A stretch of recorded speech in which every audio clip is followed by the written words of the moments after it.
Hello students, welcome to the channel MV Academy and this is your Mithilesh sir. बच्चों, आज के lecture में हम chapter number 10 magnetic fields due to electric current पढ़ने वाले हैं। अराउंड 30 to 35% कंटेंट इस चैप्टर के हम इस लेक्चर में कंप्लीट करेंगे बच्चों, ठीक है। तो आइए ध्यान से देखिएगा बच्चों, इसमें बहुत सारे थियरी क्वेश्चंस होंगे, तो अपन ध्यान से पढ़ेंगे और समझेंगे इसको, ठीक है बच्चों। आइए स्टार्ट करते हैं।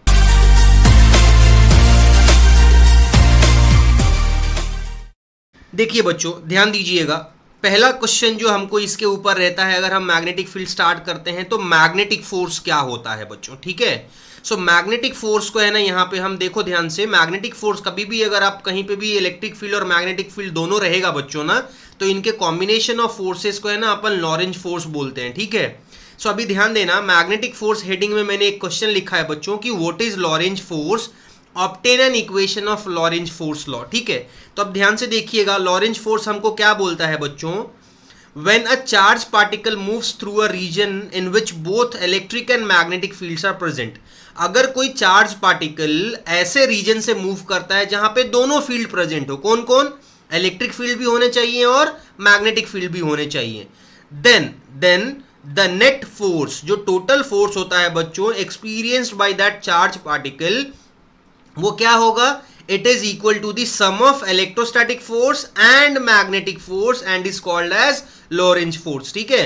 सो बेसिकली क्या होता है ना बच्चों कि कोई एक चार्ज पार्टिकल ऐसे रीजन से मूव कर रहा है जहां पे दोनों इलेक्ट्रिक और मैग्नेटिक फील्ड्स प्रेजेंट होते हैं, तो जो टोटल फोर्स होता है जो एक्ट करता है चार्ज पार्टिकल पे, वो किसके बराबर होता है, electrostatic force plus magnetic force के बराबर। और ऐसे फोर्स को हम क्या बोलते हैं बच्चों, लॉरेंज फोर्स। आई थिंक आपको समझ में आया बच्चों। अब आइए इसका इक्वेशन कैसा करना है वो बता देता हूं आपको, ध्यान से देखिएगा। Equation of Lorentz force law में पहले हमने एक पॉइंट कंसीडर कर लिया कि consider a charge Q moving through electric field E vector and magnetic field B vector with velocity V vector, ठीक है बच्चों। आइए अगले पेज पे चलिए, ध्यान दीजिएगा स्टूडेंट्स। अब इलेक्ट्रिक फोर्स क्या रहता है बच्चों, electric force on charge Q आप सबको पता है, आप सबको पता है स्टूडेंट्स, ध्यान से देखना। हमने ये फॉर्मूला इलेक्ट्रोस्टैटिक्स में पढ़ा हुआ है कि E जो रहता है, E is nothing but F upon Q होता है बच्चों। यहाँ पे चार्ज मेरा ये था और मैंने इलेक्ट्रोस्टैटिक फोर्स को FE वेक्टर से रिप्रेजेंट किया हुआ है और ये मेरा इलेक्ट्रिक है, ठीक है। तो इस पर्टिकुलर फॉर्मूले से बच्चों देखोगे ध्यान से, तो FE वेक्टर क्या हो जाएगा, क्रॉस मल्टीप्लाई करेंगे तो it is nothing but Q into E vector, तो वहां पे लिखा हुआ है बच्चों मैंने, ठीक है। फिर बच्चों ध्यान दीजिएगा, मैग्नेटिक फोर्स का फॉर्मूला चार्ज Q पे क्या रहता है, magnetic force FM vector is nothing but Q into V vector cross B vector, where V is velocity and B vector is magnetic induction. तो नेट फोर्स क्या हो जाएगा बच्चों, मैंने अभी बोला नेट फोर्स जो रहेगा F वेक्टर, वो क्या हो जाएगा, it is nothing but sum of electrostatic force plus sum of magnetic force. Electrostatic force यहाँ लिखा बच्चों, मैग्नेटिक फोर्स यहाँ लिखा, और अपन देखो दोनों में से Q कॉमन है, तो F वेक्टर मेरा क्या हो जाएगा, F vector is equal to Q into bracket E vector plus V vector cross B vector. So this is required equation of your Lorentz force law. I think बच्चों आपको समझ में आया होगा, ये सिंपल है। आइए ध्यान दीजिएगा बच्चों, अगले क्वेश्चन पे चलते हैं। अब बच्चों कभी कभी टीचर आपसे पूछ सकते हैं कि discuss consequences of Lorentz force law. तो हमने अभी अभी क्या सीखा बच्चों, we know that Lorentz force जो रहता है उसका फॉर्मूला ये रहता है, F vector is FE plus FM, और FE ये है, FM ये है, दोनों में से Q कॉमन निकाल दिया तो हमारे पास ये इक्वेशन आ गया लॉरेंज फोर्स का बच्चों, ठीक है। अब अगर आप ध्यान से देखेंगे तो जो इलेक्ट्रिक फोर्स है आपका FE is equal to QE vector, electric force on the charge due to electric field depends on किसके किसके ऊपर, एक तो strength of electric field E and दूसरा मैग्नीट्यूड ऑफ चार्ज Q, बराबर है। सिमिलरली मैग्नेटिक फोर्स बच्चों किसके किसके ऊपर डिपेंड कर रहा है, देखो मैग्नेटिक फोर्स जो है वो वेलोसिटी V वेक्टर और B वेक्टर के क्रॉस प्रोडक्ट के ऊपर डिपेंड करता है और मैग्नीट्यूड ऑफ चार्ज के ऊपर। तो देखो मैंने यहाँ लिखा है कि the magnetic force depends on the velocity of the charge and the cross product of the velocity vector with the magnetic field and the charge Q, ठीक है बच्चों। आइए आगे चलते हैं, ध्यान दीजिएगा। अब कंसिक्वेंसेस में बच्चों क्या होगा, देखो अगर velocity of a charge particle parallel हो गया मैग्नेटिक फील्ड के, मतलब B vector and B vector parallel हो गए, तो थीटा की वैल्यू जो है वो 0 हो जाएगी। So if V vector parallel to B vector then V cross B क्या हो जाएगा, दोनों क्रॉस हैं, साइन थीटा, थीटा 0 हो गया। तो आप सबको पता है V cross B is V into B into sine theta, theta की वैल्यू 0 हो गई तो V भी साइन थीटा का वैल्यू 0 हो गया, यानी कि हमारा जो अगर v vector parallel to b vector है तो हमारा fm वेक्टर का वैल्यू क्या हो जाएगा बच्चों, जीरो, मैग्नेटिक फोर्स हमारा जीरो हो जाएगा। सेकंड केस देखिए, अगर चार्ज जो है स्टेशनरी है, यानी कि अगर v वेक्टर ही जीरो हो गया तो भी आपका fm वेक्टर जो है वो जीरो होगा, चाहे b वेक्टर जीरो हो या ना हो। ये एक हो गया। तीसरा बच्चों, if v vector and b vector make certain angle with each other, तो बट ऑब्वियस है अगर v वेक्टर b वेक्टर कुछ एंगल बनाते हैं तो हम क्या करेंगे, v vector cross b vector को लिखेंगे v वेक्टर का मैग्नीट्यूड इंटू b वेक्टर का magnitude into sine theta, right. So according to properties of cross product, direction of magnetic force v vector cross b vector, ये क्या होता है, perpendicular, is a vector perpendicular to the plane containing vectors b vector। Drawing देखिए बच्चों, ये मेरा v vector है, ये मेरा b वेक्टर है, तो इन दोनों का जब मैं क्रॉस करूंगा तो रिजल्टेंट जो होता है v क्रॉस b वो इन दोनों वेक्टर के परपेंडिकुलर होगा, जो मैंने यहाँ ड्राइंग में दिखाया है बच्चों, ठीक है। तो यहाँ लिखा है देखिए ध्यान से, the cross product is in the direction of unit vector perpendicular to both v vector and b vector. तो v वेक्टर और b वेक्टर के परपेंडिकुलर दोनों को ये वाला डायरेक्शन है हमारा, ठीक है। सो वो डायरेक्शन हो जाएगा हमारे रिजल्टेंट का, करेक्ट बच्चों। आइए आगे चलते हैं, ध्यान दीजिएगा स्टूडेंट्स। अब लॉरेंज फोर्स के बेस्ड एक और क्वेश्चन हो सकता है बच्चों। क्वेश्चन क्या है, explain why magnetic force never does any work on moving charges. Simple है बच्चों, खाली ध्यान से समझ लीजिए इसको। मैग्नेटिक फोर्स को हम ऐसे लिखते हैं बच्चों, देखो magnetic force FM vector is nothing but Q into V vector cross B vector. अब ये क्या बोलता है देखो कि V vector cross B vector जो है ये परपेंडिकुलर डायरेक्शन होता है एफएम वेक्टर के यूनिट वेक्टर में। So this makes direction of magnetic force FM vector perpendicular to direction of velocity of charge particle V vector. Hence, magnetic force is in turn perpendicular to displacement of charge particle. तो जिस direction में velocity है, अगर मेरा F M vector perpendicular to velocity vector है तो velocity वाले direction में ही डिस्प्लेसमेंट होगा बच्चों। सो मेरा एफ एम वेक्टर जो है वो डिस्प्लेसमेंट के भी परपेंडिकुलर हो गया। अगर ऐसा है बच्चों तो according to properties of dot product, ध्यान से देखना, F M vector dot B vector, अभी मैंने क्या बताया आपको, F M vector dot B vector क्या होगा, एफ एम वेक्टर का मैग्नीट्यूड इंटू वी वेक्टर का magnitude into cos theta. Theta की वैल्यू कितनी है, 90 डिग्री, परपेंडिकुलर बोला मैंने आपको। F M vector is perpendicular to V vector, ध्यान से देख लीजिए। तो ये पूरा का पूरा आंसर क्या हो जाएगा, जीरो, बिकॉज कॉस 90 जीरो होता है for any magnetic field B vector. Hence ये हमको क्या बताता है कि magnetic force never does any work on moving charges because magnetic force is always perpendicular to the velocity vector. I hope बच्चों आपको ये क्वेश्चन समझ में आ गया होगा। आइए अगले हेडिंग पे चलते हैं बच्चों, ध्यान दीजिएगा। अब क्वेश्चन क्या बोला है देखो बच्चों, define SI unit of magnetic field, obtain dimension of magnetic field. Simple सा क्वेश्चन है, एक बेसिक आपके लिए रखा है मैंने। If the force is 1 Newton acting on the charge of 1 coulomb, तो अगर 1 न्यूटन फोर्स एक्ट कर रहा होगा 1 कूलम चार्ज पे, moving with a speed of 1 metre per second perpendicular to B vector, तो हम ऐसे मैग्नेटिक फील्ड को क्या बोलते हैं, 1 टेस्ला। ध्यान देना बच्चों, देखो बी का फॉर्मूला क्या होता है, एफ अपॉन क्यू वी। अगर एफ 1 न्यूटन है, क्यू जो है आपका 1 कूलम है, और ये कूलम वेलोसिटी क्या रहता है, मीटर पर सेकंड, तो ये सेकंड ऊपर चला जाएगा, यानी ये क्या हो जाएगा, newton second upon coulomb metre. तो 1 टेस्ला जो है वो किसके बराबर हो गया, 1 newton second upon coulomb into metre. Tesla is the SI unit of magnetic field, right. Another unit जो रहता है ये गॉस होता है, और 1 टेस्ला जो रहता है that is equal to 10⁴ gauss. ये कन्वर्जन बच्चों याद रखना, कभी कभी टीचर जानबूझ के क्वेश्चन जो रहता है वो गॉस में दे देते हैं, तो आपको ये कन्वर्जन याद रखना होगा, ठीक है। आइए अब इसका डायमेंशन देख लेते हैं बच्चों। अब बी का फॉर्मूला क्या था, एफ अपॉन क्यू वी, तो डायमेंशन में हम इसको ऐसे लिख सकते हैं बच्चों। अच्छा, फोर्स का डायमेंशन देखो क्या होता है, L1 M1 T⁻²।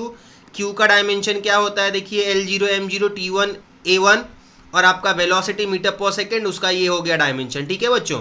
अब ध्यान से देखना, ये देखो L1 है, इधर भी L1 है, ये कैंसिल हो जाएगा, तो हमारा L का पावर 0, इधर M1 है, इधर M1 है, इधर M0 मतलब M1 बचेगा हमारे पास, इधर T⁻², है, इधर T⁻1 है, इधर T⁻1, तो ये T⁻1 और T⁻1 कैंसिल हो गया, तो हमारे पास ऊपर T⁻2 बचा हुआ है।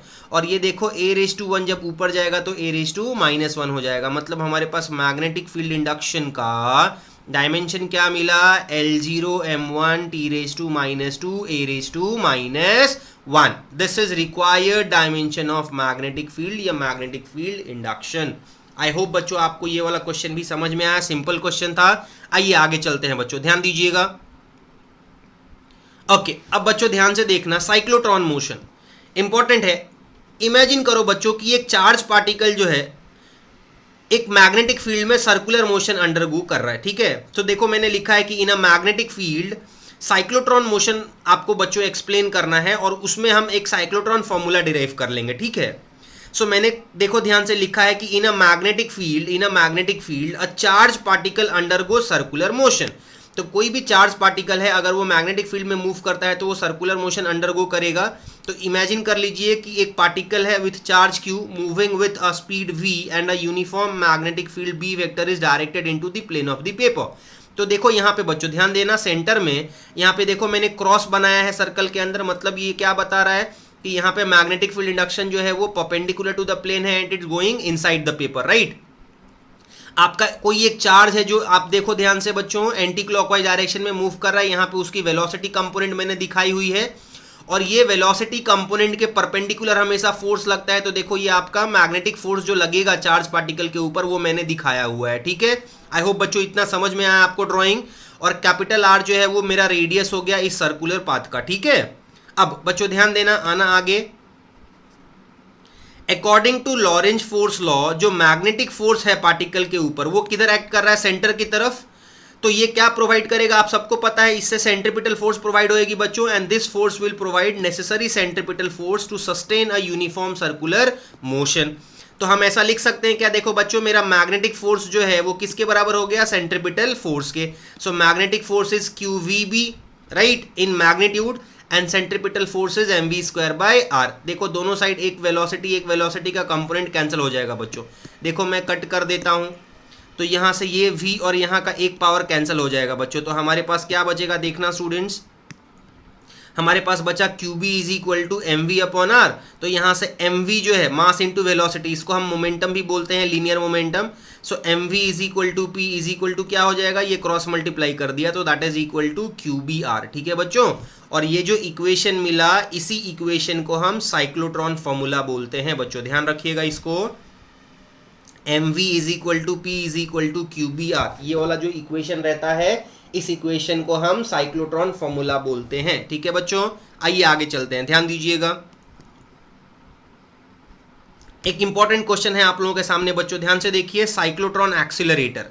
बहुत इंपॉर्टेंट क्वेश्चन है बच्चों। साइक्लोट्रॉन क्या होता है, व्हाट इज साइक्लोट्रॉन या साइक्लोट्रॉन एक्सीलरेटर, दोनों जो नाम है ना आपको बुलाया जा सकता है। या तो आपसे कोई बोलेगा कि साइक्लोट्रॉन क्या होता है, या तो आपसे कोई बोलेगा कि साइक्लोट्रॉन एक्सीलरेटर क्या होता है, ठीक है। Explain its principle, construction and working, also write its limitation. तो साइक्लोट्रॉन या साइक्लोट्रॉन एक्सीलरेटर के ऊपर बच्चों एक टोटल बड़ा सा क्वेश्चन क्या हो सकता है वो मैंने यहाँ पे लिया हुआ है, आप ध्यान से देखते चलिए बच्चों, मैं एक एक करके एक्सप्लेन करता हूँ। अब साइक्लोट्रॉन या साइक्लोट्रॉन एक्सीलरेटर होता क्या है बच्चों, पहला डेफिनेशन देख लीजिए। The cyclotron is a charged particle accelerator. क्या है ये, the cyclotron is a charged particle accelerator accelerating charge particles to high energies. तो इसका काम क्या है, साइक्लोट्रॉन क्या करता है, किसी भी चार्ज पार्टिकल को एक्सीलरेट करता है टू हाई एनर्जी, ये इसका काम है, ठीक। अब इसका प्रिंसिपल ऑफ वर्किंग क्या रहेगा, ध्यान से देखो बच्चों। When an ion moves perpendicular to uniform magnetic field, कोई भी चार्ज आयन जो रहता है जब वो मूव करता है perpendicular to uniform magnetic field repeatedly, bar bar magnetic field puts the particle into the circular path. तो मैग्नेटिक फील्ड क्या करता है, उस आयन को सर्कुलर पाथ में घूमने के लिए फोर्स करता है, ठीक है। वेरियाज हाई फ्रीक्वेंसी इलेक्ट्रिक फील्ड जो अपन अप्लाई करते हैं परपेंडिकुलर टू मैग्नेटिक फील्ड, हम क्या कर रहे हैं, आयन जो है वो इलेक्ट्रिक फील्ड और मैग्नेटिक फील्ड दोनों के प्रेजेंस में है, तो आयन को परपेंडिकुलर यूनिफॉर्म मैग्नेटिक फील्ड में होने की वजह से मैग्नेटिक फील्ड उसको फोर्स करता है सर्कुलर पाथ में जाने के लिए। Varies high frequency electric field applied जो रहता है परपेंडिकुलर टू मैग्नेटिक फील्ड, वो क्या करता है, उस आयन को एक्सीलरेट करता है बच्चों। So electric field is used to accelerate the ion while magnetic field is used to allow the ions to move in circular path. तो ये आपका प्रिंसिपल है साइक्लोट्रॉन या साइक्लोट्रॉन एक्सीलरेटर का, ठीक है बच्चों। आई होप इतना समझ में आया होगा। आइए क्वेश्चन के आगे चलते हैं बच्चों। एज अ रिजल्ट एक बार इलेक्ट्रिक फील्ड अगर एक्सीलरेट करता है और मैग्नेटिक फील्ड आपका सर्कुलर पाथ में मूव कराता है, as a result frequency of revolution of a charge particle is independent of its energy. Frequency जो है इंडिपेंडेंट हो गया एनर्जी के, but the charge particle gets accelerated to high speed and gain sufficient large energy, ठीक है। अब construction में बच्चों देखना ध्यान से, देखिए यहां पे एक ड्राइंग बनाया हुआ है बच्चों, ये दो ऊपर और नीचे जो रहते हैं ना, ये दो डीज होते हैं बच्चों, D1 एंड D2 ना, इन दोनों को कंबाइंड हम डीज बोलते हैं, ठीक है। They are nothing but semi circular disc like metal chambers, ठीक है। और हमने क्या किया है, देखो यहाँ पे इनको देखो, हाई फ्रीक्वेंसी एसी ऑसिलेटर अपन ने दिया हुआ है, ये इलेक्ट्रिक फील्ड सप्लाई करता है सर्किट में। और देखो ध्यान से बच्चों, यहाँ पे मैग्नेटिक फील्ड लाइंस होगा, ठीक है, यहाँ पे मैग्नेटिक फील्ड लाइंस का भी प्रेजेंस होता है और यहाँ पे इलेक्ट्रिक फील्ड लाइंस का भी प्रेजेंस होता है। तो अगर इलेक्ट्रिक फील्ड लाइंस आपका ऐसे है तो मैग्नेटिक फील्ड लाइंस आपका ऐसे होगा, ऊपर से नीचे की तरफ, ताकि electric field and magnetic field आपस में कैसे हो, परपेंडिकुलर, ठीक है। इसको ध्यान में रखना बच्चों, ये बहुत इंपॉर्टेंट है। अब देखिए एक एक करके लिखते हैं बच्चों। यहाँ पे आपका ये पॉजिटिव आयन सोर्स है, ठीक है, और ये धीरे धीरे आयन जो है ये एक्सलरेट करता है। अब इसको कैसे पढ़ेंगे, ध्यान से देखना बच्चों। In a cyclotron, both electric and magnetic fields are used in combination. These are applied in direction perpendicular to each other. तो अगर ये आपका इलेक्ट्रिक फील्ड है तो इधर आपका मैग्नेटिक फील्ड होगा, ऐसे चलेगा बच्चों, ठीक है। Cyclotron consist of two semi circular disc like metal chambers D1 and D2, बताया आपको मैंने, कॉल्ड डीज, तो इनको अपन डीज बोलते हैं। आगे आ जाना बच्चों, ध्यान से देखना। A uniform magnetic field B is applied perpendicular to plane of D's, ठीक है। सो D के परपेंडिकुलर हम मैग्नेटिक फील्ड B लगाते हैं। And alternating voltage up to 10,000 volt at high frequency 10 megahertz is applied between the two dees, जो मैंने अभी आपको पीछे समझाया बच्चों। Positive ions are produced by a gas ionizing source kept at the point P in between the two dees. तो देखो बच्चों एक बार ड्राइंग में, ये जो पॉइंट है यहाँ पे हम क्या करते हैं, इन दोनों के बीच में आयोनाइज करते हैं गैस। यहाँ पे जो प्रेजेंट होता है हाई फ्रीक्वेंसी ऑसिलेटर की वजह से, high voltage and high frequency की वजह से ये आयोनाइज होता है, ठीक है। आगे आ जाओ बच्चों। So positive ions are produced by a gas ionizing source kept at the point P in between the two dees. The electric field provides acceleration to the charge particle या आयन, ठीक है। तो इलेक्ट्रिक फील्ड क्या करता है, उस charge particle को accelerate करता है। Once the ion is emitted, एक बार आयन प्रोड्यूस हो गया बच्चों गैस आयनाइजिंग सोर्स से, ठीक है, so it accelerates due to the negative voltage of a D and performs a semi circular motion within the D. Whenever the ion moves from one D to the other D, it accelerates due to the potential difference between the two Ds and again performs. तो बच्चों क्या होता है, ध्यान से देखना। ये basically क्या होता है कि एक से जब दूसरे डी में जाता है, दूसरे डी से तीसरे में जाता है, तो ये एक्सेलरेट करता जाता है। तो देखिए इसका रेडियस जो है वो बढ़ता जा रहा है बच्चों, बढ़ता जा रहा है, बढ़ता जा रहा है, बढ़ता जा रहा है। और जब हमको इसका रिक्वायर्ड एग्जिट रेडियस मिल गया बच्चों, हमको जितनी चाहिए उतनी मिल गई, तो हम यहाँ से इसको एग्जिट करा देते हैं बाहर, जो जाके किसी भी टारगेट को हिट करके ब्रेक करता है, ठीक है। आइए आगे ध्यान से देखिएगा बच्चों। तो ये सब मैंने थ्योरी आपको बता दी। अब देखिए, thus the ion is acted upon by the electric field every time it moves from one D to the other D। तो जब कभी भी आपका आयन जो है वो एक डी से दूसरे डी में जाता है तो इलेक्ट्रिक फील्ड एक्ट करता है हर टाइम पे। As the electric field is alternating, its sign is changed in accordance with the circular motion of the ion. Hence, the ion is always accelerated. Its energy increases and radius of its circular path also increases, making the entire path a spiral। अब इसका meaning समझ लो बच्चों, एक बार drawing में बताता हूँ, ध्यान से देखना। देखो बच्चों, जब ये आयन यहाँ पे है, सपोज करो D1 में है, तो जब वो D1 में है तो D1 पॉजिटिव रहता है, D2 नेगेटिव रहता है, तो ये यहाँ से यहाँ आता है। जैसे ही ये यहाँ से यहाँ आया तब तक पोलैरिटी AC का चेंज हो गया। अब ये वापस नेगेटिव हो गया, ये पॉजिटिव हो गया, ये वापस अट्रैक्ट होएगा उधर। तो देखो ये प्रोसेस चलता रहेगा, चलता रहेगा, चलता रहेगा। कब तक चलता रहेगा ये, जब तक उसको वो रिक्वायर्ड रेडियस नहीं मिल जाता जितना मुझे चाहिए for breaking a particular material, ठीक है बच्चों। तो यही इस साइक्लोट्रॉन एक्सेलरेटर का काम है, ये हाई एक्सेलरेशन क्रिएट करता है किसी भी पॉजिटिव चार्ज आयन को, ठीक है। आई होप बच्चों ये इतना क्लियर हो गया। आइए आगे चलते हैं, ध्यान दीजिएगा। अब वर्किंग में बच्चों इसके क्या है, देखो। Consider an ion source placed at P, आपको बताया। An ion moves in a semi circular path in one of the dees, correct है, एक डी में सेमी सर्कल, दूसरे डी में अगला semi circle, and reaches the gap between the two dees in a time interval. देखो total circle के लिए time period क्या होता है, T, तो सेमी सर्कल के लिए टाइम पीरियड कितना हो जाएगा, T/2, where T being the period of full revolution. Using cyclotron formula, अब साइक्लोट्रॉन फॉर्मूला में हमने क्या पढ़ा था बच्चों, mv is equal to QBr, where Q is charge on the ion. और हमको पता है टाइम पीरियड किसी भी सर्कुलर मोशन के लिए बच्चों, ध्यान देना, किसी भी सर्कुलर मोशन के लिए टोटल टाइम पीरियड T जो होता है वो होता है 2πr/v, ध्यान देना बच्चों।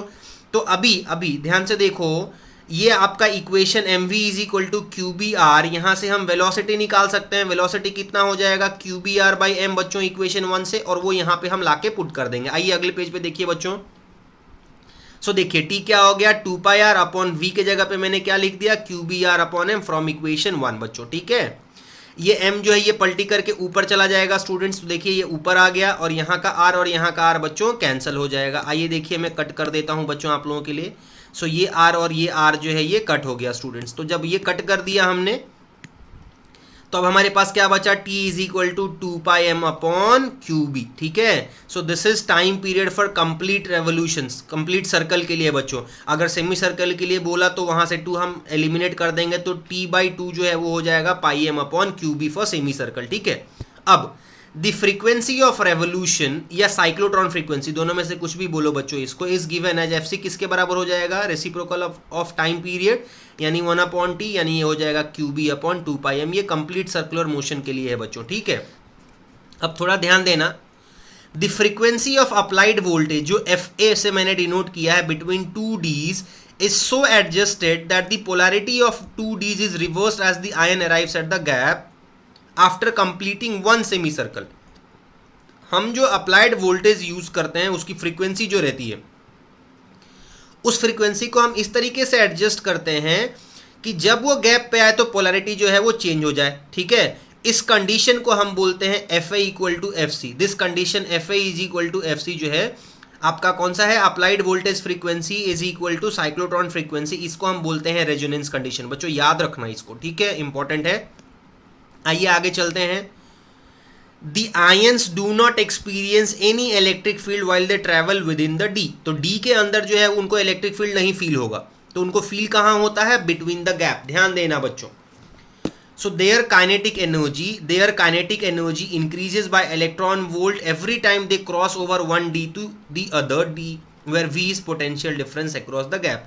Since गैप में V जो है हमारा पोटेंशियल डिफरेंस एग्जिस्ट करता है, तो जब वो डीज में मूव करते हैं आयंस तो इलेक्ट्रिक फील्ड का कोई इफेक्ट नहीं होता है, लेकिन जब वो गैप में मूव करते हैं तो पोटेंशियल डिफरेंस की वजह से वो एक्सेलरेट करने लगते हैं। इसी की वजह से उनका रेडियस जो है वो बढ़ता जाता है। ठीक है बच्चों, the ions move in circular path with successively larger and larger radius to a maximum radius at which they are deflected by a magnetic field so that they can be extracted through an exit slit। तो एक exit slit है, उससे हम उसको निकाल सकते हैं। तो ऐसे रेडियस को हम रेडियस एग्जिट रेडियस बोलेंगे, जिसको यहाँ पे आर एग्जिट से दिखाया है। तो जो आपका इक्वेशन 1 था बच्चों, इक्वेशन 1 क्या था, v is equal to Q B R by M, उसमें मैंने r को r एग्जिट लिखा बिकॉज ये मेरा मैक्सिमम एग्जिट रेडियस है। ठीक है, so the kinetic energy of the ions और protons will be given as. तो एक बार अगर हमको वेलोसिटी मिल गया उस मैक्सिमम टाइम पे बच्चों, तो हमारा काइनेटिक एनर्जी हम कैसे लिख सकते हैं, ध्यान से देखना बच्चों। हम काइनेटिक एनर्जी लिख सकते हैं, kinetic energy is equal to half M V square, half M वैसे ही रहेगा और वी के जगह पे हमने देखो Q B R exit upon M put कर दिया, स्क्वायर कर दो। अब देखो ये एम और ये एम स्क्वायर बच्चों, तो एक एम कैंसिल हो जाएगा। देखिए मैं कट कर देता हूँ बच्चों, तो ये और ये मैंने कट कर दिया, यहाँ पे 1 बच गया। तो हमारे पास अब आंसर क्या बचेगा, ध्यान से देखना स्टूडेंट्स। काइनेटिक एनर्जी हो जाएगा Q square B square R square exit upon 2m। So ये हमारा काइनेटिक एनर्जी है बच्चों, और यहाँ से हमको क्या समझ में आ रहा है कि आपकी काइनेटिक एनर्जी जो है is directly proportional to R square exit. So hence the final energy is proportional to the square of radius of the outer most circular path exit radius. I hope बच्चों आपको principle construction and working cyclotron का अच्छे से समझा होगा। आइए बच्चों एक इसका लिमिटेशन देख लेते हैं, बहुत इंपॉर्टेंट है ये भी बच्चों, ध्यान से देखिएगा। सो लिमिटेशन ऑफ साइक्लोट्रॉन में क्या रहता है, it can not accelerate अनचार्ज particles. देखो साइक्लोट्रॉन या साइक्लोट्रॉन एक्सेलरेटर जो है बच्चों, वो कभी भी अनचार्ज पार्टिकल्स को एक्सेलरेट नहीं कर सकता, यानी कि वो न्यूट्रॉन्स को एक्सेलरेट नहीं कर सकता। ठीक है, it can not accelerate electrons, तो इलेक्ट्रॉन्स को एक्सेलरेट नहीं कर सकता because it has a small mass and moves with very high speed. तो इसलिए इसके लिए इसको फेज विथ फील्ड में रखना पॉसिबल नहीं है। तो हम देखो ध्यान से, हम क्या एक्सेलरेट नहीं कर सकते, हम अनचार्ज पार्टिकल्स यानी न्यूट्रॉन्स एक्सेलरेट नहीं कर सकते, हम निगेटिवली चार्ज इलेक्ट्रॉन्स एक्सेलरेट नहीं कर सकते। The charge particles can not move with speed beyond certain limit, एक पर्टिकुलर स्पीड लिमिट के बाद हम उसको नहीं क्रिएट कर सकते क्योंकि there is limitation of size. ठीक है, so these are 3 limitations of cyclotron. पढ़ते टाइम पे इसको जरूर ध्यान दे देना बच्चों। ठीक है, आई होप इतना सब कुछ समझ में आया बच्चों। आइए अगले हेडिंग पे चलते हैं बच्चों, ध्यान दीजिए, ध्यान से देखिए बच्चों। अगला हेडिंग आपके स्क्रीन के ऊपर है हेलिकल मोशन। अब इसके ऊपर क्वेश्चन क्या रह सकता है कि आपको क्वेश्चन बोलेंगे describe helical motion of a charge particle in a magnetic field. बच्चों बहुत ध्यान से सुनिएगा इसको। कभी भी कोई चार्ज पार्टिकल अगर परपेंडिकुलर टू मैग्नेटिक फील्ड ना हो, if a charge particle moving is not perpendicular to magnetic field, तो ऐसे पार्टिकल जो रहते हैं वो हेलिकल मोशन परफॉर्म करते हैं, जैसा मैंने यहां ड्राइंग में दिखाया है। देखो बच्चों, आपका ये जो है वो मैग्नेटिक फील्ड का डायरेक्शन हो गया, और हमारा जो वेलोसिटी है देखो v कंपोनेंट, वो कैसा है, it is not perpendicular, it is inclined at certain angle here. ध्यान से देखिए, मतलब इसके दो कंपोनेंट हो जाएंगे, एक v पैरेलल और एक v परपेंडिकुलर। ये वाले लाइन पे v पैरेलल कंपोनेंट हो जाएगा v का, और ये वाले लाइन पे v परपेंडिकुलर हो जाएगा कंपोनेंट। ठीक है बच्चों, ध्यान से देखना। So when a charged particle does not move in a plane perpendicular to magnetic field B vector, it undergoes helical motion. Such a particle has some component of velocity parallel to B vector, जिसको मैंने V parallel यहां दिखाया बच्चों, ध्यान से देखिए, that leads to helical motion as shown in figure। तो ये जो V parallel है आपका, यही हमको क्या हेल्प करता है, हेलिकल मोशन क्रिएट करने में। ठीक है, जबकि आपका V परपेंडिकुलर जो रहता है वो आपका सर्कुलर मोशन के लिए रहता है। ठीक, आइए बच्चों आगे ध्यान से देखिएगा।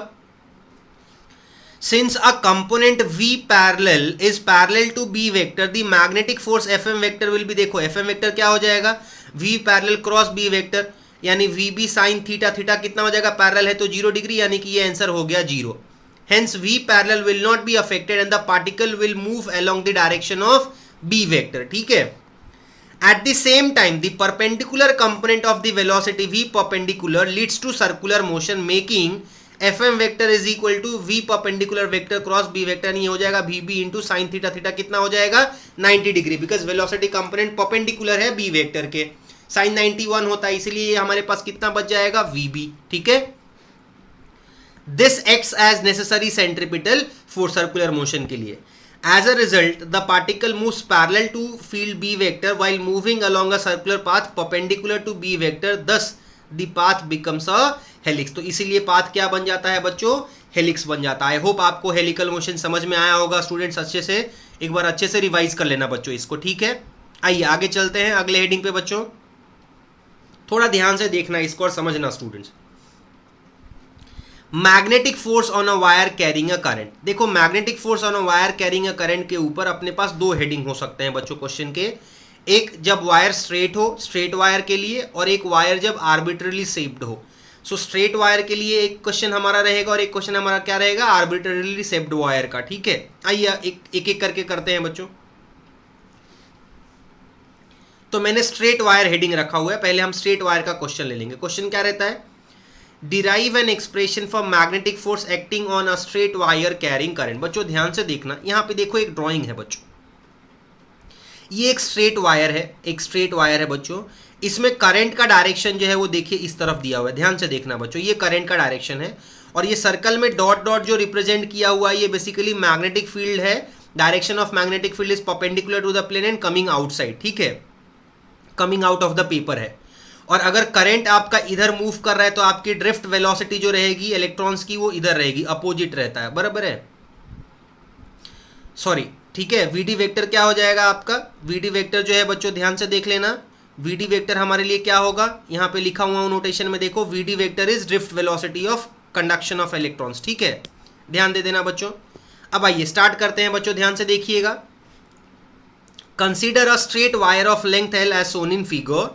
An external magnetic field B vector is applied perpendicular to the wire coming out of the plane of the paper, जैसा मैंने ड्राइंग में आपको समझाया बच्चों, और L जो है वो मैं लेंथ मान लेता हूं इस पॉइंट से इस पॉइंट के बीच में। देखो आपको दिख रहा होगा बच्चों, मैंने प्लेन लिया हुआ है। Let a current I flow through the wire under an applied potential difference. ठीक है, आइए आगे चलते हैं, ध्यान से देखना students. If Vd vector is drift velocity of conduction of electrons in the part of length L of the wire, charge Q जो फ्लो करेगा इन टाइम t, देखो Q का फॉर्मूला क्या रहता है, IT। अब ध्यान देना, drift velocity is nothing but distance upon time. Distance क्या है, length L upon time t। तो यहां से बच्चों t कितना हो जाएगा, क्रॉस मल्टीप्लाई करूंगा तो t हो जाएगा L अपॉन Vd, ध्यान से देख लो। और ये t is equal to L upon V D मैं आके यहाँ पे पुट कर देता हूँ, तो देखो हमको q क्या मिल जाएगा, q is equal to I into L upon V D. इसको मैंने इक्वेशन 1 बना लिया है बच्चों, बहुत ध्यान से देखना। अब नेक्स्ट पॉइंट बच्चों, the magnetic force F M vector on this charge due to the applied magnetic field B vector is, F M vector का फॉर्मूला क्या रहता है, q into V D vector cross B vector, ये हो जाएगा q V D B into sine theta into N cap, right, where N cap is unit vector. ध्यान देना। सो F M vector मेरा क्या हो जाएगा, एफ एम वेक्टर हो जाएगा I L upon V D into B into sine theta into N cap.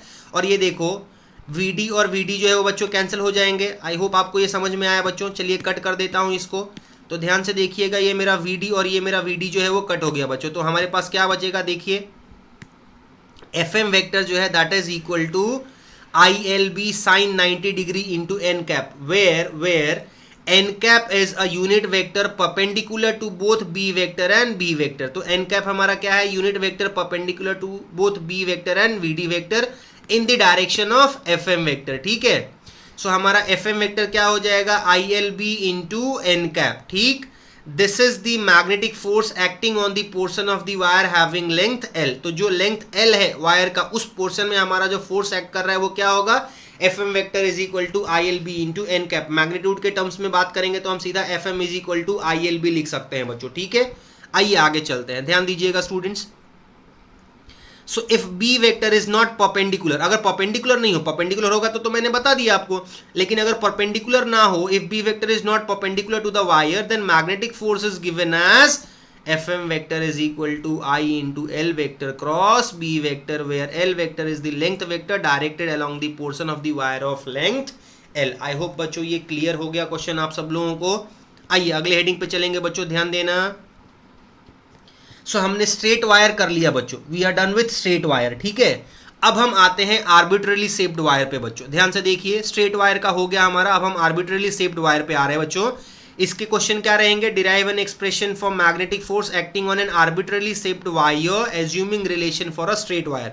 तो जो हमने स्ट्रेट वायर का भी रिलेशन निकाला उसको एज्यूम करके, तो देखिए बच्चों ध्यान से, ये एक आर्बिट्रली शेप्ड वायर है, मैंने इसका छोटे छोटे एलिमेंट्स में इसको डिस्ट्रीब्यूट करके एक छोटा सा एलिमेंट डीएल वेक्टर मैंने यहाँ पे ले लिया। एफएम वेक्टर की डायरेक्शन आपको दिख रही है, और बी वेक्टर जो है वो देखो perpendicular to the plane and coming outside है। करंट का डायरेक्शन आपको ऊपर की तरफ है as directed in the drawing, ठीक है।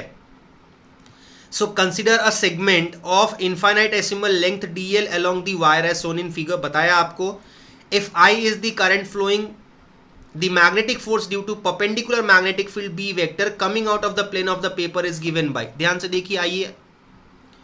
So d F M vector छोटा फोर्स, ठीक है। So d F M vector क्या हो जाएगा, I into d L vector cross B vector. Actually F m क्या रहता था, एफ एम वेक्टर रहता था, F M vector is equal to I into L vector cross B vector, बराबर। यहाँ पे फोर्स छोटा होगा क्योंकि हमने लेंथ इनफाइनाइटेसिमल स्मॉल लिया है, ठीक है। Now the force on the total length of the wire कैसे निकालेंगे, एफ एम वेक्टर क्या हो जाएगा, integration of D F M vector. D F M vector का वैल्यू यहाँ से उठा के पुट कर दिया स्टूडेंट्स, ध्यान से देखना। आई कांस्टेंट है, बाहर चला गया, सो ये हो जाएगा I integration of D L vector cross B vector. If B vector is uniform over the whole wire, अगर बी वेक्टर पूरी की तरह पूरा यूनिफॉर्म है तो हम सिंपली लिख सकते हैं कि F M vector is nothing but I bracket के अंदर integration of D L vector cross B vector. This is required expression for magnetic force for an arbitrarily shaped wire बच्चों, ठीक है। आई होप ये वाला क्वेश्चन भी समझ में आया बच्चों, सिंपल है। आइए आगे चलते हैं, ध्यान दीजिएगा बच्चों।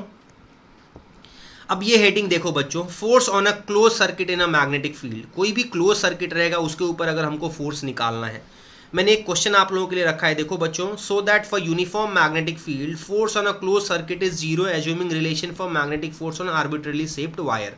अब इसको कैसे समझेंगे, मान लीजिए कंसीडर अ क्लोज सर्किट से ऑफ लेंथ सी, मान लो सी लेंथ का एक हमारे पास क्लोज सर्किट है। As B vector is uniform all over, magnetic force का फॉर्मूला हमने अभी अभी लिखा था, F M vector is equal to I integration d L vector cross B vector for arbitrarily shaped wire, ठीक है। और हम इसको एक्सटेंड करेंगे क्लोज सर्किट के लिए, तो for a close wire circuit हम इस फॉर्मूले को कैसे लिख सकते हैं, ध्यान से देखना बच्चों। एफ एम वेक्टर जो है वो हो गया देखो इंटीग्रेशन फॉर क्लोज सर्किट, ऐसा आई बाहर चला गया, integration for close circuit DL vector. और बच्चों आप सबको पता है, ध्यान से देखना, किसी भी इंटीग्रेशन ऑफ क्लोज सर्किट का sum of vectors along a close circuit, ये हमेशा किसके बराबर हो जाएगा, जीरो के। सो मेरा अगर ये पूरा वैल्यू जीरो के बराबर हो गया तो मैं ऐसा लिख सकता हूं F M vector is equal to I into zero cross B vector, यानी ये टोटल वैल्यू कितना हो गया, जीरो। तो किसी भी क्लोज सर्किट के लिए बच्चों, किसी भी क्लोज सर्किट के लिए for a uniform magnetic field हमारा मैग्नेटिक फोर्स जो रहता है वो हमेशा जीरो रहता है। बहुत इंपॉर्टेंट है बच्चों, ये ध्यान से देख लेना इसको, ठीक है। आइए अगले हेडिंग पे चलते हैं बच्चों, ध्यान दीजिए। देखिए बच्चों हेडिंग देखिए, torque on a current loop. Important है बच्चों, बहुत ध्यान से देखना और समझना इसको। Derive an expression for torque acting on a current loop और plane coil in a uniform magnetic field. तो बच्चों मैंने क्या किया है, ध्यान से देखो। Consider rectangular loop ABCD placed in a uniform magnetic field B vector. तो पहले देखो यहाँ पे ABCD ड्राइंग में आपको दिख रहा होगा बच्चों, ABCD ये एक रेक्टेंगुलर प्लेन लूप है और इसको मैंने यूनिफॉर्म मैग्नेटिक फील्ड में रखा हुआ है। और देखो डॉट रिप्रेजेंट क्या कर रहा है कि magnetic field is perpendicular and coming out of the paper, ठीक है। Such that the sides AB and CD are perpendicular to the magnetic field B vector. ध्यान से देखना, कौन सा साइड AB एंड CD जो है ये परपेंडिकुलर है, but the sides BC and DA are not as shown in figure, ठीक है। आगे चलिए बच्चों, ध्यान से देखिएगा। ये वाले लेंथ को, ये वाला देखो, इस पे जो फोर्स लग रहा है वो F3 लिया है, इस पे जो फोर्स लग रहा है F2 लिया है, इस पे जो फोर्स लग रहा है F1 लिया है, ठीक है। लेंथ आपको दिख रहा होगा बच्चों, यहां से यहां ये वाले लेंथ को मैंने L1 लिया है और ये वाले लेंथ को मैंने L2 लिया है, ठीक है। नोटेशन देख लेना बच्चों। आइए आगे चलते हैं, ध्यान से देखना बच्चों इसको।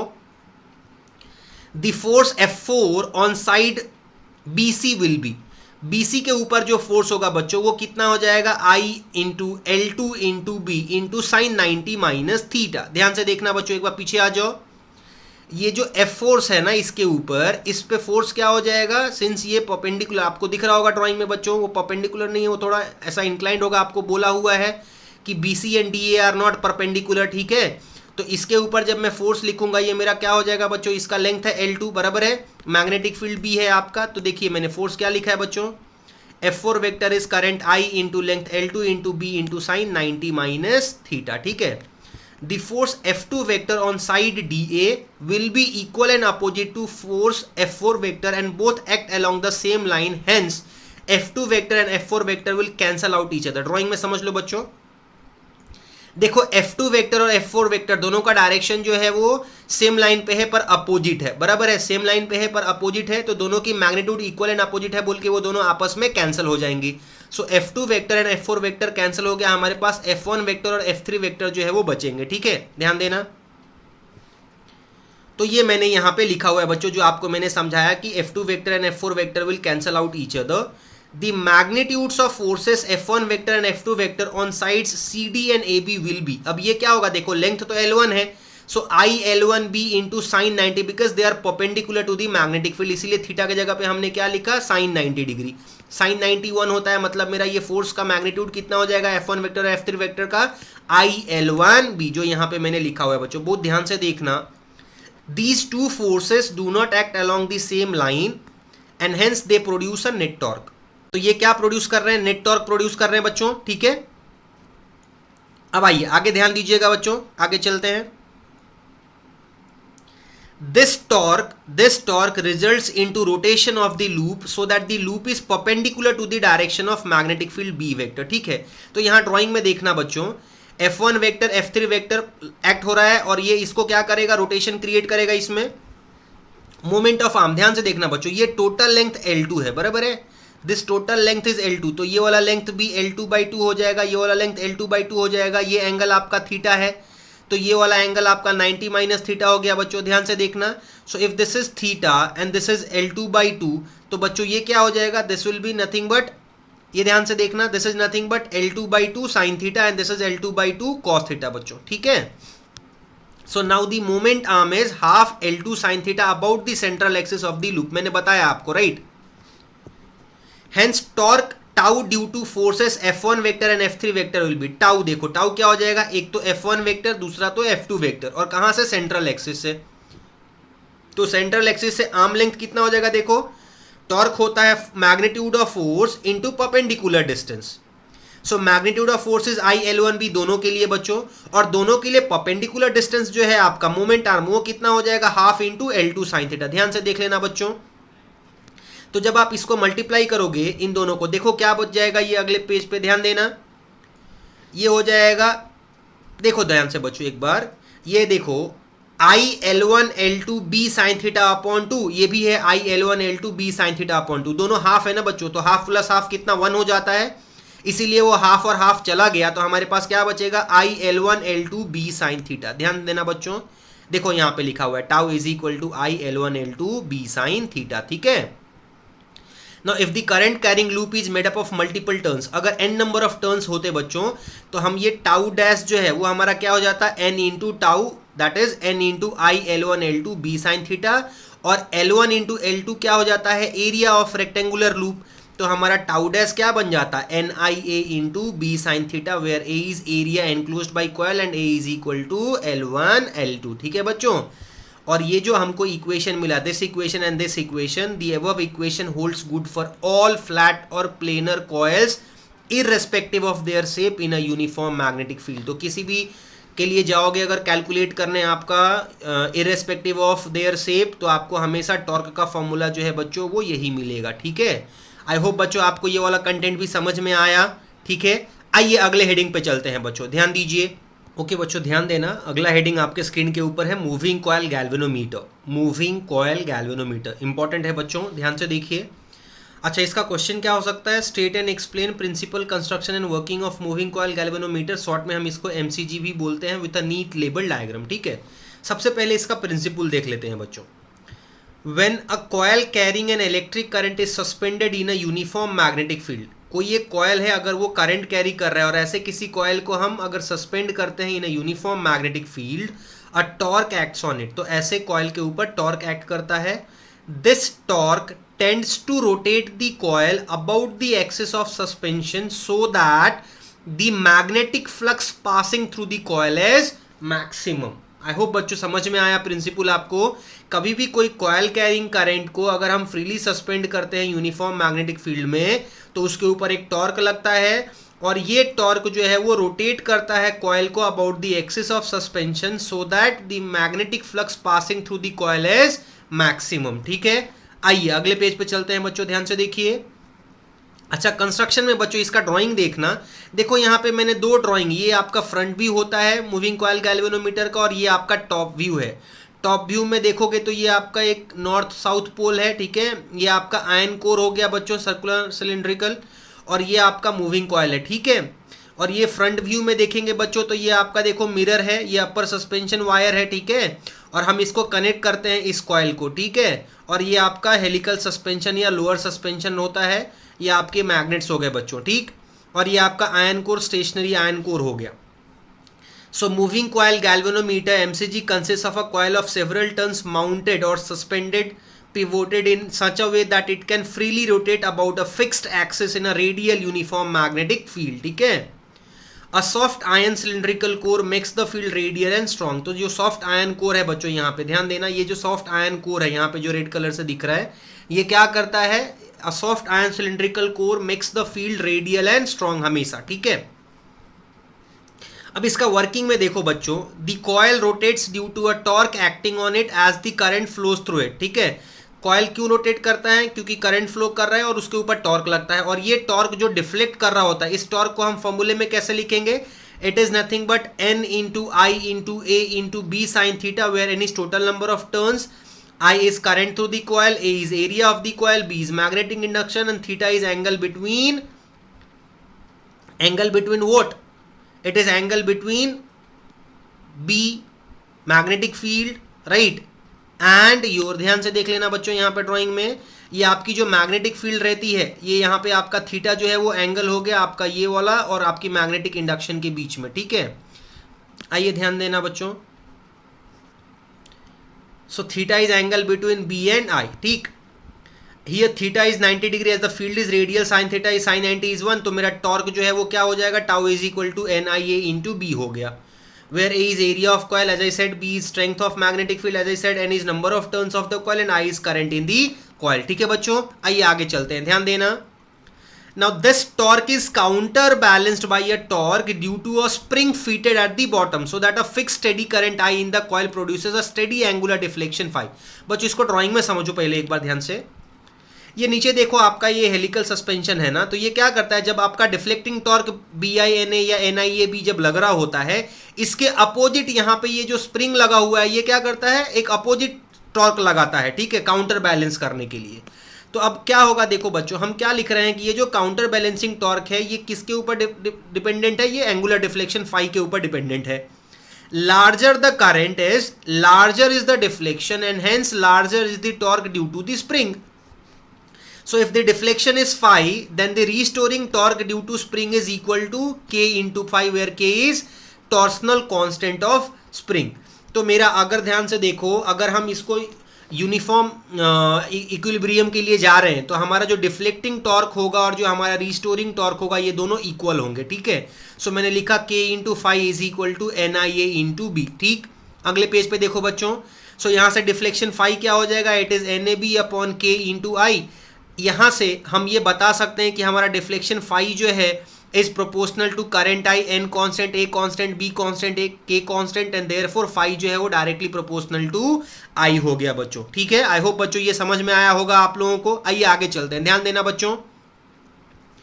अब देखो अगला हेडिंग मैग्नेटिक डाइपोल मोमेंट बच्चों, इसमें कुछ खास नहीं है, अपन ने ये 11th स्टैंडर्ड में भी पढ़ा हुआ है। आपसे क्या पूछेंगे, teacher right an expression of torque acting on rotating current carrying coil in terms of its magnetic dipole moment. अब बच्चों ध्यान देना, मैग्नेटिक डाइपोल मोमेंट हमने 11th स्टैंडर्ड में क्या पढ़ा हुआ है कि मैग्नेटिक डाइपोल मोमेंट का मैग्नीट्यूड जो रहता है m, which is magnitude of m vector, is nothing but NIA, where n is number of turns of coil, I is current passing through the coil and A is area of the coil, ठीक है। आइए आगे चलिए, देखिए बच्चों ध्यान से, its direction is along a unit vector normal to the plane of the coil N cap, ये तो ठीक है। इक्वेशन ऑफ टॉर्क जो रहता है रोटेटिंग करंट कैरिंग कॉइल पे, वो क्या रहता है, formula tau is equal to NIAB sine theta, और हमको पता है कि m जो है वो NIA होता है from equation 1, right. Magnetic dipole moment का मैग्नीट्यूड क्या रहता है, NIA, जिसको हम m बोलते हैं। तो मैंने इस फॉर्मूले में NIA के जगह पे m डाल दिया। So putting equation 1 in equation 2, tau is equal to MB sine theta, where theta is angle between m vector and b vector. तो वेक्टर फॉर्म में हम इसको क्या लिख सकते हैं, tau vector is equal to m vector cross b vector. तो ये आपका टॉर्क हो गया मैग्नेटिक डाइपोल मोमेंट की वजह से, ठीक है बच्चों। आइए अगले हेडिंग पे चलते हैं, ध्यान देना बच्चों। अब अगला हेडिंग है magnetic potential energy of a dipole. Magnetic potential energy dipole का एक्सप्लेन करना है अपने को। So a magnetic dipole freely suspended in a magnetic field possesses magnetic potential energy because of its orientation in the field. कोई भी magnetic dipole जब आप freely suspend करते हो किसी मैग्नेटिक फील्ड में, तो उसकी जो मैग्नेटिक पोटेंशियल एनर्जी रहती है वो किसके ऊपर डिपेंड करती है, उसके ओरिएंटेशन इन द फील्ड के ऊपर। The magnetic potential energy of a magnetic dipole in a magnetic field, उसका फॉर्मूला क्या रहता है, U vector is equal to minus m vector dot b vector, which is minus MB cos theta, where theta is angle between m vector and b vector, ठीक है बच्चों। आइए अगले page पे चलते हैं, ध्यान देना। अब फर्स्ट केस में बच्चों अगर थीटा का वैल्यू 0 के बराबर है, देखो ये केस 1 देखो, अगर m वेक्टर और b vector they are parallel, so theta का वैल्यू 0 के बराबर, तो मेरा u minus MB cos theta यानी cos 0 1 होता है, यानी u का आंसर क्या हो गया, माइनस MB। यानी मैं बोल सकता हूं बच्चों कि ना magnetic field when m vector and b vector are parallel to each other, मेरा magnetic potential energy of a magnetic dipole is minimum and it is minus m into b, ठीक है। Where m is magnetic dipole moment and b is magnetic field strength या magnetic field induction. वैसे ही बच्चों अगर theta का value 180 degree है तो u क्या हो जाएगा, minus MB into cos 180 degree, this is minus one into minus MB becomes plus MB। So when m vector and b vector are anti-parallel to each other as shown in figure case 2, when they are anti-parallel to each other, magnetic potential energy of a magnetic dipole is always maximum, ठीक है बच्चों। I hope आज का lecture आप लोगों को बच्चों अच्छे से समझ में आया होगा, ठीक है। अगर हमारा लेक्चर आपको पसंद आया होगा बच्चों तो हमारे चैनल को लाइक शेयर और सब्सक्राइब जरूर कीजिए बच्चों। Thank you for your support.